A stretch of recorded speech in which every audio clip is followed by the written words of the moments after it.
দেশের মানুষ ভোট দেয় নাই, 5% মানুষও ভোট দেয় নাই। সেই আবারও যদি একদলীয় নির্বাচন করতে যায়, ওই এরশাদ আর হাসিনা একই পথের প্রতীক, কাজেই তাদের মধ্যে কোনো তফাৎ নেই। কাজেই তাদের নিয়ে নির্বাচন করলে সেই নির্বাচন কোনো হবে না। আর যারা তার সঙ্গে আছে, নাইবা বললাম তাদের নাম আপনারা সকলেই জানে। এদের কি অবস্থা, তারা কত মানুষ হত্যা করেছে, কত মানুষ খুন করেছে, তারা সবাই জানে। খুন গুমের সিদ্ধহস্ত হলো ওই হাসিনার সঙ্গে যারা আছে, তারাই হলো খুন গুমে ওস্তাদ। এবং এই যে বলে পেট্রোল বোমাও তাদের আবিষ্কার ছিল, তারাই প্রথম এই পেট্রোল বোমা মেরে মানুষ হত্যা করা শুরু করে। কাজেই হাসিনার সহযোগী যারা, তারা যতক্ষণ পর্যন্ত ওখানে থাকবে, ততক্ষণ পর্যন্ত এই খুন গুম হত্যা সন্ত্রাস বন্ধ হবে না।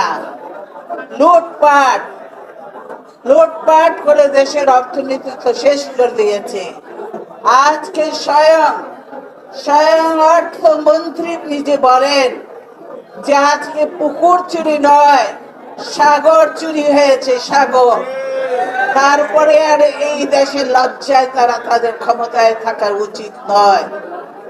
যারা ব্যাংকের, আগে শুনতাম যে বন্দুক দিয়ে ব্যাংক ডাকাতি করত, এখন তারা ডিজিটাল কায়দায় ব্যাংক ডাকাতি করে বাংলাদেশ ব্যাংকে সর্বশান্ত করে দিয়েছে।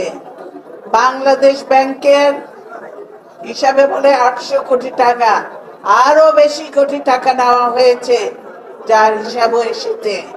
এবং এর সঙ্গে কারা জড়িত আপনারা জানেন। আপনারা দেখেন যে আমাদের একের পর এক নাম বলে যাচ্ছে, মিথ্যে মামলা করে যাচ্ছে, কিন্তু তাদের দলের নেতা এবং স্বয়ং এই স্বঘোষিত প্রধানমন্ত্রীর ছেলে যেই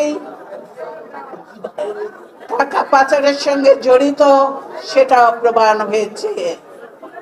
$300 মিলিয়ন, প্রায় 2500 কোটি টাকা। এটা তো আজকে সারা বিশ্বের মানুষ জানে, বাংলাদেশের প্রতিটি মানুষ জানে।